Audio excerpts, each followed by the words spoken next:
August 6, 1942. Deep inside the lagoon of Truk, the mighty fortress of Japan's Pacific Fleet, the aircraft carrier Shokaku sat motionless. Her flight deck was empty. Her hangars were silent. Below deck, in a dim, smoke-filled conference room, 5 Japanese admirals stared at a table buried beneath maps, casualty reports, and intelligence summaries. No one spoke. No one dared. Then, at last, Rear Admiral Taman Yamaguchi broke the silence. "Gentlemen," he said quietly, "we need to accept what these numbers are telling us. The war is lost." And in that moment, every man in the room knew. He was right. It had been exactly 2 months since the Battle of Midway, a battle that would haunt the Imperial Japanese Navy forever. 4 of Japan's elite fleet carriers, Akagi, Kaga, Soryu, and Hiryu, had been lost in a single day. Those ships weren't just vessels. They were the heart of Japan's striking power. Each carried hundreds of men who'd trained for years, pilots whose skill and precision had once seemed unbeatable. Now, half of them were gone. In that cramped room aboard Shokaku, the admirals were staring at the truth that none of them wanted to face. Japan had lost the initiative. The tide had turned. And for all their victories across the Pacific, the empire was now standing on the edge of an industrial abyss.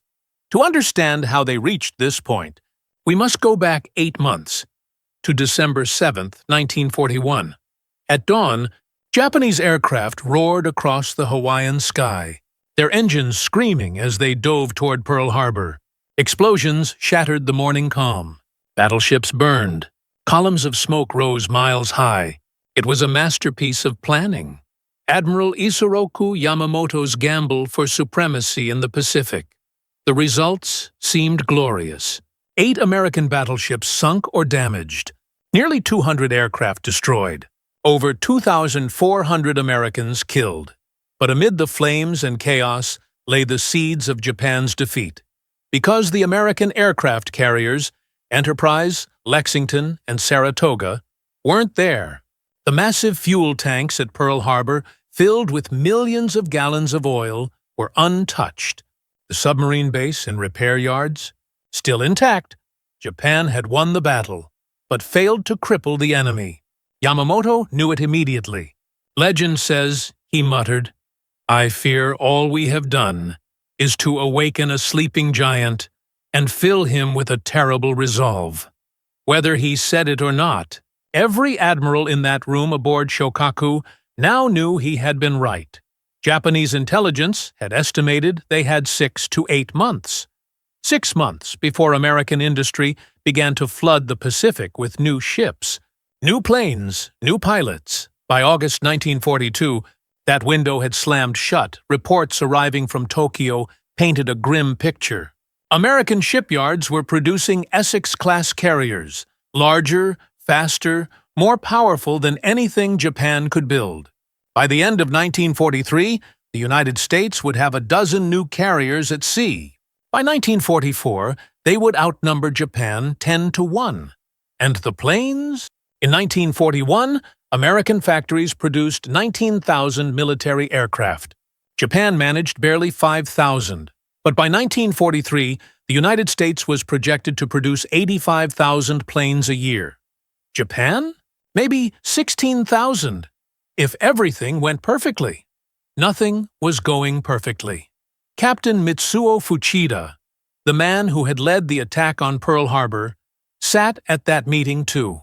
Still recovering from wounds suffered at Midway, he brought with him the most devastating report of all. Japan's carrier air groups had started the war with around 3,500 elite pilots, the best-trained naval aviators on Earth. By August 1942, nearly half were gone, killed at Coral Sea, lost at Midway, ground down over the Solomon Islands.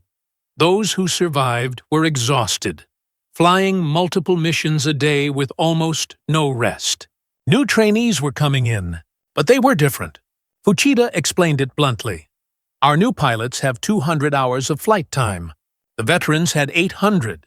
Meanwhile, America was training thousands of new pilots every month. Quantity was becoming quality.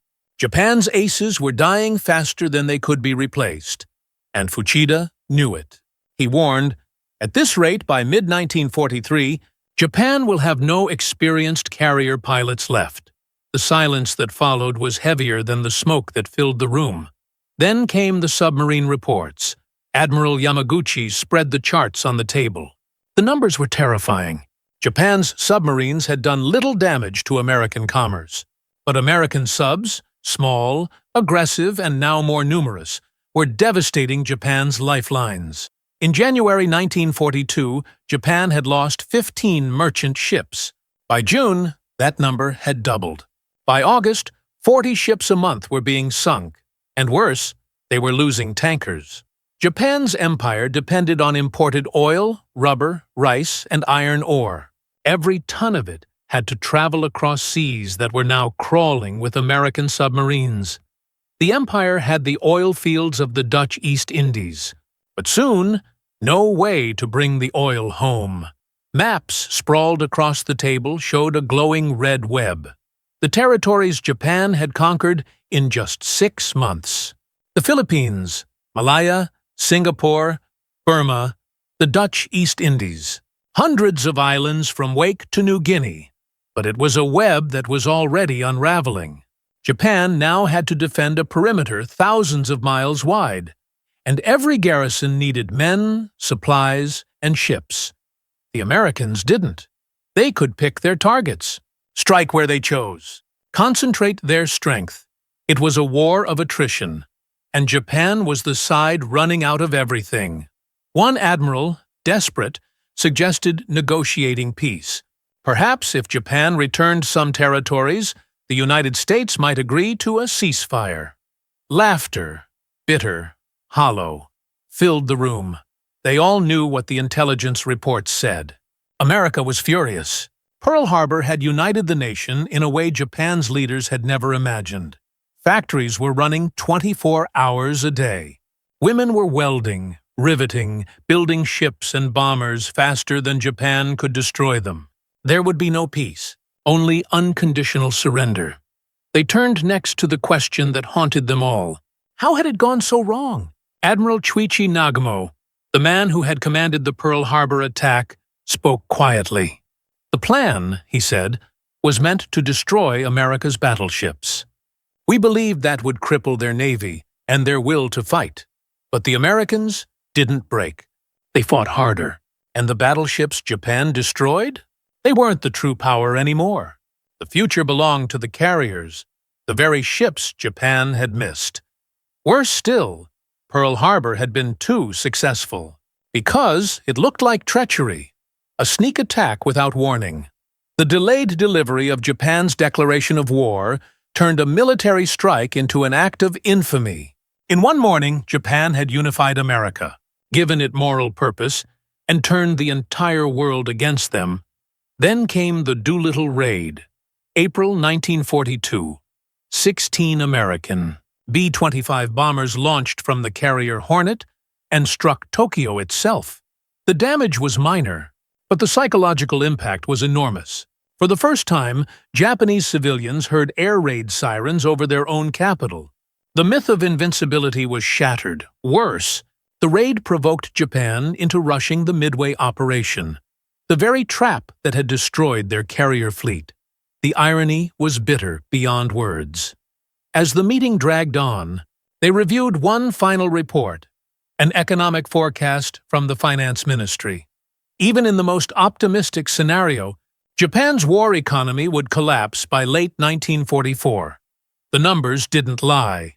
Japan's industrial capacity was 1/10 that of the United States. Its oil production was zero without imports. Its population, half of America's. The war had become a mathematical impossibility. Yamaguchi, eyes weary, spoke again. We must recommend peace before it's too late. No one disagreed, but no one dared put it in writing. To do so would mean accusations of treason, or worse. So the meeting ended as it began, in silence. As the admirals filed out, The carrier Shokaku rocked gently in the lagoon. Outside, the Pacific shimmered beneath the afternoon sun. Fighter mechanics lounged on the deck, unaware of the despair unfolding below. They were still fighting, still believing in victory. But the men who commanded them knew the truth. Japan had lost the war on the very day it began, December the 7th, 1941. It just didn't realize it yet.